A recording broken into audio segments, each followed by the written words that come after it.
Good evening. This is our brief on the body exchange emergency response tabletop exercise. I'm Abigail. I'm joined with Alexandria, Caroline, Charlotte, and Christina. So a little overview of our presentation. We have an exercise overview to kind of give you information about the exercise. We have some general information, including the exercise objective and capabilities. We have a module 1, 2, and 3 scenarios. We have the exercise schedule, the participants, and then the conclusion. So a little bit about the exercise. Exercise names the body exchange emergency response exercise. Our date is March 23rd, 2025. The scope is a tabletop exercise planned for 4 hours at the body exchange gym. Our mission areas are response, mitigation, and recovery. Some of the hazards are customer confrontation, customer injury, and fire. The scenario is gym staff and management will respond to 3 different situations that could arise in a fitness environment. This exercise will encourage participants to apply existing procedures, identifying gaps, and enhancing team cooperation. The participating organizations are the gym owner and the trainers as well. All right, with exercise objectives and core capabilities, I'm going to start with the core capabilities. And that we'll be targeting is testing how well the team coordinates the response to an emergency. This involves how quickly and effectively staff can come together to manage the situation, how effectively the risk is communicated to both staff and gym members, and to evaluate the capability of staff training, then how well the body exchange is prepared. And then the objectives of this exercise are straightforward but essential to improving our overall emergency response. We'll be evaluating how well the staff can handle emergency situations and if they can execute their roles, how we'll look over the areas where communication or where the action plans may fall short, so there can be improvements made moving forward, and then lastly, improve staff preparedness for high-risk incidents.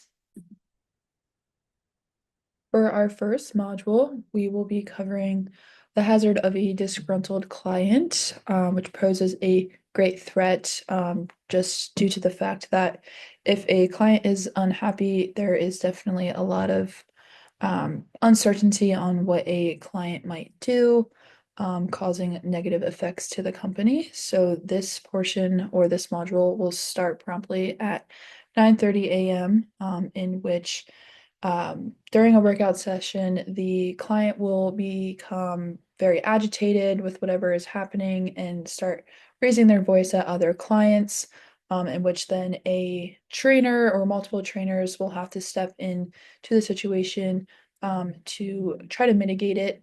And then in turn, the aggression will then shift from client to client to trainer, which could pose a great threat and enhance the situation into a bigger threat.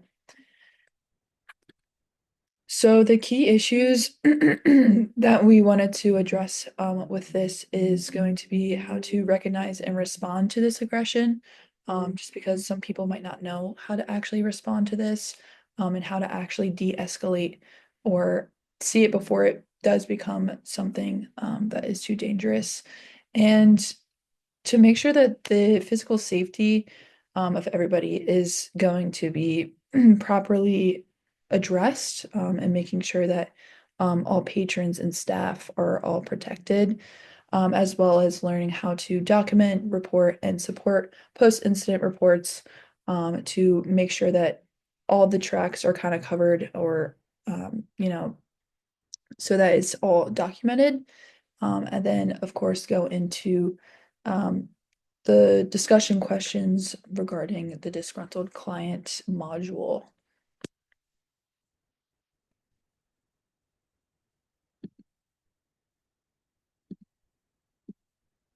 The second module that we will be doing during our tabletop exercise will be covering a customer injury in the gym. This is a potential risk that we have discovered, and to conduct this situation, we are going to be addressing the situation of a gym patron tripping on a machine and then suffering a serious bone break. this is a possible scenario since this gym is smaller and there's not many options for how the gym equipment can be configured. And how we will go about addressing this is the customer will be responsive, but in significant pain and unable to move, so that the trainers and the gym owner can get experience and practice addressing this. Some of the key issues that we will be discussing during this exercise is how these certified personal trainers can better conduct themselves in an immediate first aid response, and how they can coordinate and communicate with the other personal trainers as well as the gym owner. And then after that, they will be covering how to document the situation, considering the liabilities at risk for the gym as well as the personal trainers on an individual level. After we cover these key issues with the situation of a customer injury, we will head into the discussion questions to further address a situation like this.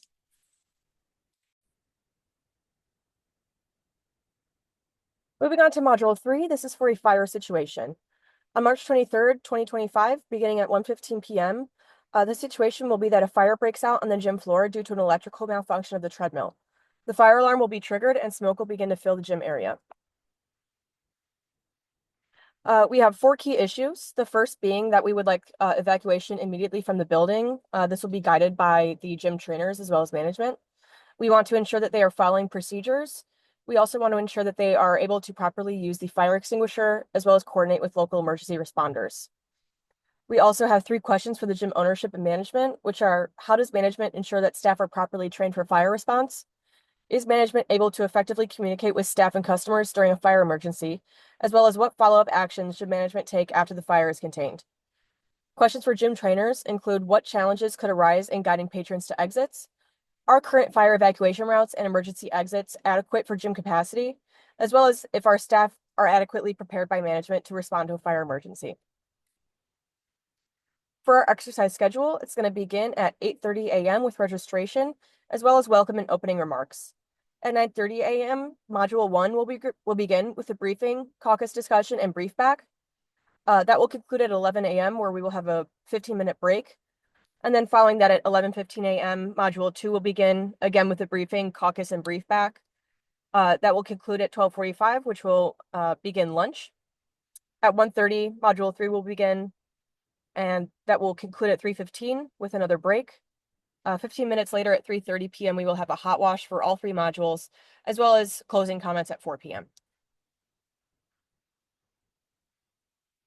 So the exercise participants will be the owner, Jim Arthur, and then all of the trainers. There's around 8 to 9 trainers that work at the Body Exchange, and then it will be the rest of the group. And then the after action report will observe the strengths and weaknesses throughout the exercise.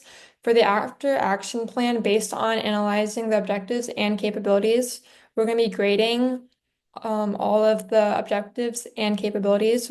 With a rating of P, it means that there were no challenges made throughout the performance of the exercise. With a rating of S, there were some challenges made throughout the performance of the exercise. With a rating of M, there were major challenges noted throughout the performances. With a rating of U, then the targets and critical tasks associated with the capabilities were not performed in a manner that achieved the objectives. Based off what Christina previously stated, the capabilities and objectives will be graded on a scale based on challenges made through the performances in the exercise. We will then apply them to our improvement plan and be implemented to achieve full capability. That concludes our brief. Does anyone have any questions?